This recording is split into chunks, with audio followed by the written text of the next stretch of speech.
Sini aja Alhamdulillah. Saya terpaksa harus bertanggung jawab ini ya. Ya harus lampunya mati Ustaz. Iya, Lampu itu. lampu ini ya. Oh, iya. Allah. Total mati Ustaz. Total mati. Waduh. Belum. Nampaknya kita diserang. Bukan. Mati lampu memang PLN, teman-teman. Bismillahirrahmanirrahim. Innal hamdalillah nahmaduhu wa nasta'inuhu wa nastaghfiruh wa na'udzu billahi min sururi anfusina wa min sayyiati a'malina. Man yahdihillahu fala mudilla lahu wa man yudlil fala hadiya lahu. Asyhadu an la ilaha illallah wa asyhadu anna sayyidana wa habibina wa maulana Muhammad sallallahu alaihi wasallam. Qala Allah Ta'ala fil Qur'anil Karim, a'udzu billahi minasyaitonir rajim. Inna waliyallahu alladhi nazzala al-kitaba wa huwa yatawalla as-salihin. Wa qul rabbi a'udzu bika min hamazati asyayatin wa a'udzu bika rabbi an yahdurun. Wa qul jaa'a al-haqq wa zahaqa al-batil innal batila kana zahuqa. Qala an-nabi fi kitabil hadis inna ruqa wa ta'ima wa tilawa syirkun. Amma ba'du. Alhamdulillah. Salam persaudaraan dari Aceh. Salam anak Nanggro.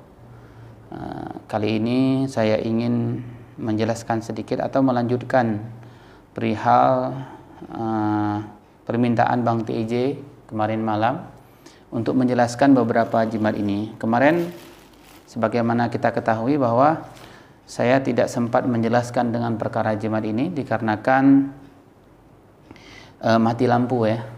Seperti itu. Baik.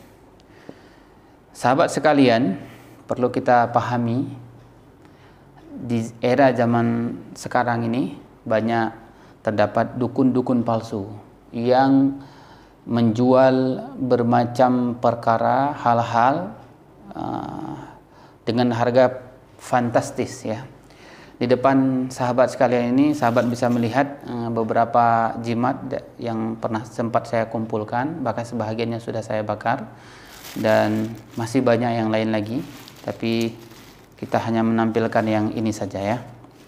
Nah, tentang sebagaimana kita ketahui adalah para dukun, salah satu ciri-ciri pengobatan dukun adalah ketika kita berobat kepadanya, maka dia akan menawarkan benda-benda tertentu dengan tujuan katanya bisa melindungi diri kita atau bisa melindungi rumah kita. Nah, itu salah satu ciri-ciri dukun. Nah, benda itu biasa disebut oleh kita orang Indonesia bahwa namanya azimat atau jimat pelindung, seperti itu. Seperti itu ya. Tapi sebelum kita bahas ini, kita masih sampaikan dulu tentang masalah apa, mungkin akan ada pertanyaan ya di sini. Loh, apakah semua jimat itu syirik? Kita tidak mengatakan seperti itu. Karena kenapa? Saya sendiri Al-Fakir nak berani mengatakan seperti itu karena saya bukan ulama, bukan ustadz sebenarnya juga bukan ya, bukan kiai atau bukan ahli lah dalam agama lah. Saya hanya tahu sedikit-sedikit. Benar di masa Abdullah bin Umar itu ada dibuatkan azimat-jimat ataupun azimat-azimat. Nah, tetapi perlu kita ketahui azimat itu ada yang tidak boleh atau ada yang haram ya, atau ada yang syirik. Ya, seperti itu. Kenapa? Karena ada azimat-azimat yang kita tidak mengetahui apa tulisannya. Mungkin ada tulisan-tulisannya entah panggilan nama-nama iblis ataupun lambang-lambang dajjal misalnya, atau nama-nama dewa-dewi. Nah, ini nggak boleh kita pakai. Atau bahkan azimat-azimat itu mengandung unsur kesyirikan. Yang dimana di situ ditulis mantra-mantra untuk pemanggil setan misalnya, penyembah-penyembah atau mantra-mantra atau tulisan-tulisan jenis Al-Quran, tetapi dia merusak isi Al-Quran tersendiri. Misalnya dia menulis di situ banyak ayat-ayat Al-Quran, semuanya Al-Quran, tetapi di ujung-ujungnya, di tengah-tengahnya dia tulis kalimat-kalimat kesyirikan. Contohnya misalnya Kalau syahadat kan asyhadu an la ilaha illallah wa asyhadu anna Muhammad Rasulullah. Tapi di situ ditulis asyhadu an la ilaha illallah, asyhadu an la illallah. Jadi aku bersaksi tidak ada Tuhan, tidak ada Allah. Jadi ada kalimat-kalimat yang dirubah. Seperti itu. Jadi dirubah-rubah untuk sehingga orang kampung ini nggak ngerti, orang-orang yang tidak tahu itu dia pikir itu tulisan Arab yang bagus. Saya pernah mendapati suatu azimat yang katanya ditulis Al-Quran, ternyata ketika kita cek itu kalimat-kalimat mengandung kesyirikan. Di situ asyhadu alla, itu di situ ditulis kalau tidak salah saya la Allah. Jadi tidak ada Allah. Aku bersaksi tiada Tuhan, tiada Allah. Seperti itu.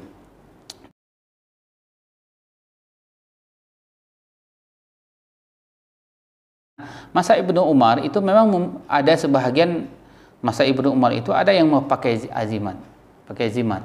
Tetapi zimat yang masa Ibnu Umar ini diberikan kepada anak-anak sahabat, diberikan kepada anak-anak yang belum pernah bisa membaca Al-Quran, belum bisa membaca Al-Quran maksudnya ya, belum bisa membaca Al-Quran, maka dibuatin ayat Al-Quran ditulis di kertas untuk mengambil keberkahan Al-Quran tersebut. Tapi dengan catatan dijaga kesuciannya, kemudian tidak meyakini dengan wasilah itu dapat mendatangkan kebaikan. Nah, jadi itu semua hanya wasilah Al-Quran, keberkahan Al-Quran saja.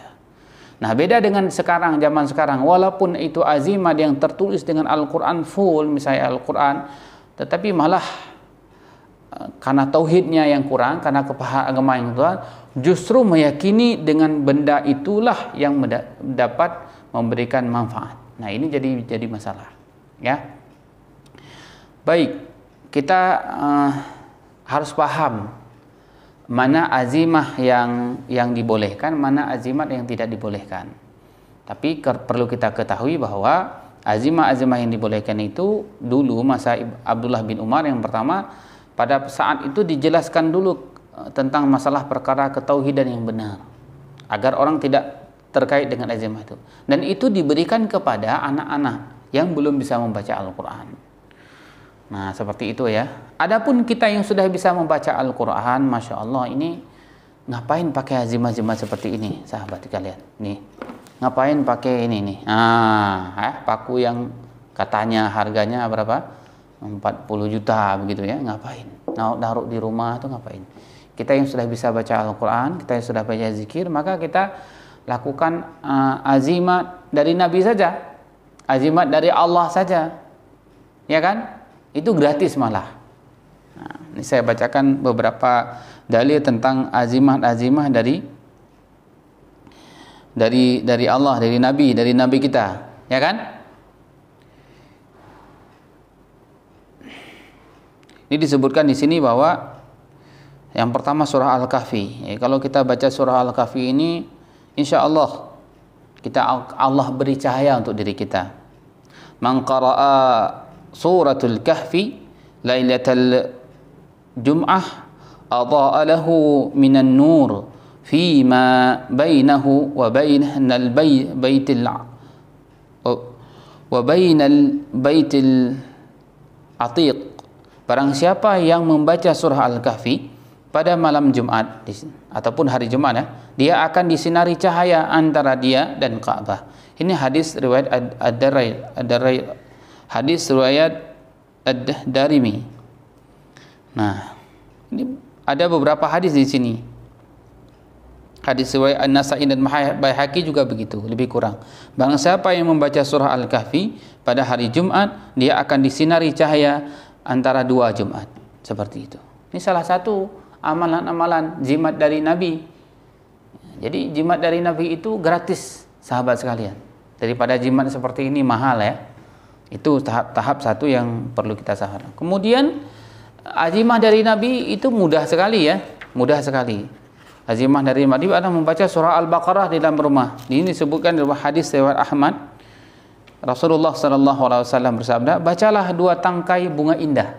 kata Rasulullah dengan bahasa itu, yakni surah Al-Baqarah dan surah Ali Imran, sebab keduanya akan datang pada hari kiamat laksana penaung, atau seperti awan pelindung, atau seperti kelompok burung yang membeberkan sayapnya dan membela pembaca keduanya. Maka bacalah surah Al-Baqarah, sebab di dalamnya terdapat keberkahan, sedangkan meninggalkannya adalah kerugian. Bahkan para pelaku kebatilan, para tukang sihir sahabat, pun tak mampu menembusnya. Ini hadis riwayat Ahmad.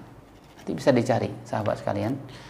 Atau untuk perlindungan diri itu mudah sekali sahabat sekalian. Ada juga doa zikir-zikir dari Nabi, ya'udzu bikalimatillahi tammah min kulli syaitani wahamah wa min kulli ainin lamah. Aku berlindung dengan kalimah Allah yang maha sempurna dari syaitan yang menggoda dan dari pandangan mata yang menyeramkan.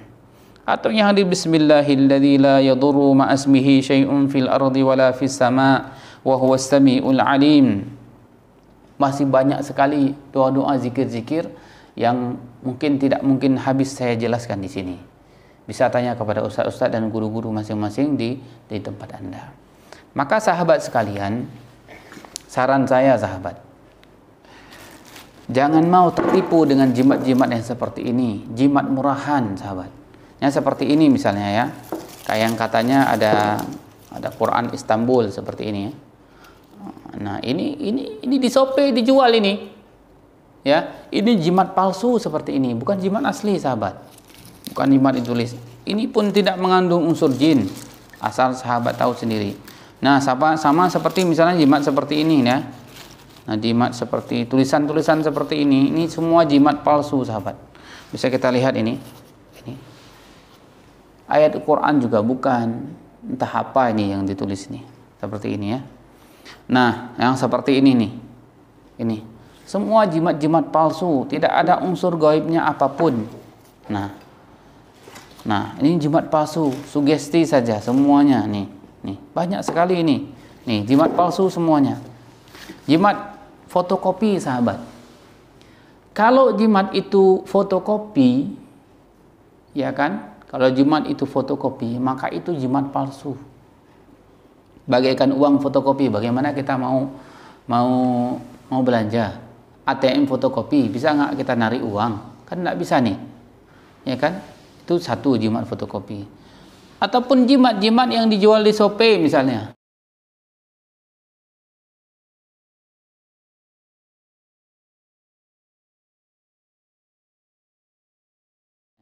Nah, ini betul-betul palsu sekali, atau paku-paku yang memang ya di mana-mana dijual, bukan buatan.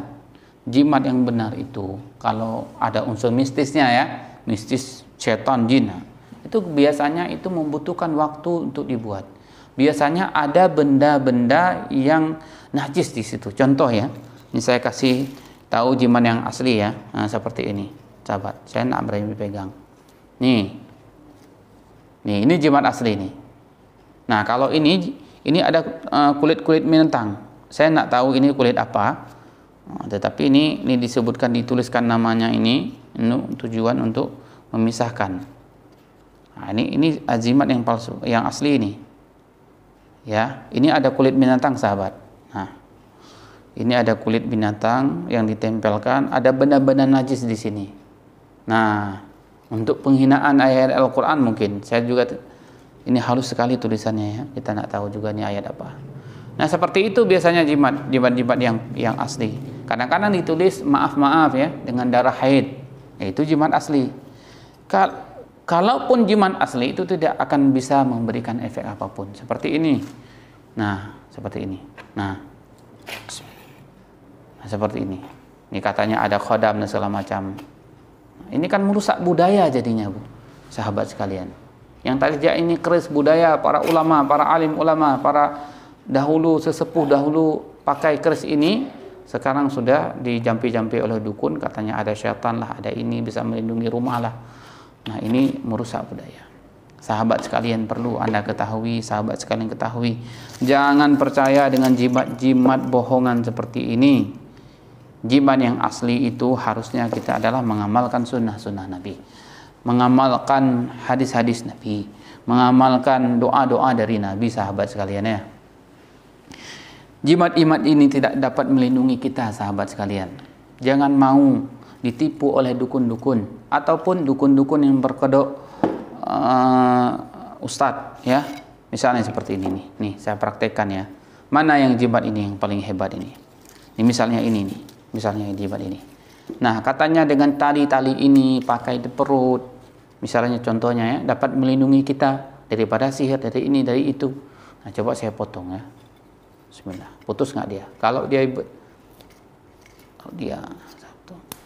putus, sahabat sekalian. Dia saja tidak bisa melindungi dirinya, bagaimana mungkin bisa melindungi diri kita? Ini paku ini tidak akan bisa melindungi rumah Anda.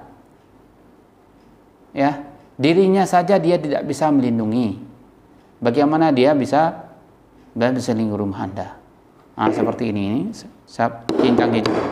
Nah, dia sendiri nggak bisa mengelak daripada rencong saya ini. Nah, maunya dia bisa terbang begitu ya. Nah, seperti itu. Nah, ini. Nah, kalau memang kamu hebat, wahai jeruk perut yang sudah diraja-raja, pasti kamu tidak tembus, kamu kebal. Bismillah. Saya tekan ya. Nah, tembus, sahabat sekalian. Nah, dia sendiri saja tidak bisa melindungi dirinya. Bagaimana mungkin bisa melindungi diri kita? Maka sadarlah, sahabat sekalian. Jimat-jimat dari dukun palsu, apalagi bayar. Sampai apa? Sampai ada yang katanya 40 juta. Innalillah. Untuk apa sahabat percaya kepada benda-benda yang harganya mahal sebegitu? Zikir-zikir itu nggak perlu bayar. Bacalah hadis banyak, tidak habis waktu 2-3 jam untuk kita jelaskan itu. Bahkan mungkin satu malam nak habis kita jelaskan. Berwuduklah dengan baik ketika hendak mau tidur. Jaga wudhu Anda. Baca Bismillah tawakkaltu ala Allah la haula wala quwata illa billah sebelum pergi. Maka Allah berikan penjagaan malaikat kepada Anda. Bacalah ketika masuk ke kampung, kepada satu lembah, kepada tempat-tempat yang katanya angker dan segala macam. Bacalah Bismillahilladzi la yadurru ma asmihi syai'un fil ardi wala fis samai wa huwas samiul alim 3 kali. A'udzu bi kalimatillahi tammati min syarri ma khalaq 3 kali. Allah jamin perlindungan untuk Anda, untuk kita semua, untuk umat Nabi Muhammad. Allah jamin daripada gangguan syaitan, sihir dan binatang yang berbisa. Ada hadis juga, barang siapa kita berwudu kemudian kita tidur pada malamnya, kita bacakan ayatul kursi, maka syaitan tidak akan bisa menyentuh kita selama malam itu. Barang siapa membaca la ilaha illallah wahdahu la syarikalah pada paginya sampai selesai ya, la ilaha illallah wahdahu la syarikalah lahul mulku sampai selesai 100 kali pada paginya sesudah subuh, maka Allah jamin kita keamanan kita dari pagi itu sampai sore. Barang siapa yang membaca 10 kali pada sore la ilaha illallah wahdahu la syarikalah sampai selesai, maka Allah jamin perlindungan kita daripada syaitan, dari gangguan syaitan dari sore itu sampai malam menjelang tidur. Barang siapa membaca ayat kursi pada malam ketika dia tidur, maka Allah jamin baginya daripada gangguan syaitan. Apalagi dia menambah qul huwallahu ahad, qul a'udzu bil falaq, qul a'udzu bin nas, kemudian dia tiup, kemudian dia sapukan dalam tubuhnya. Masya Allah, ini gratis sahabat. Ngapain yang 40 juta sahabat? 40 juta ngapain? Yang dia pun tidak bisa melindungi kita.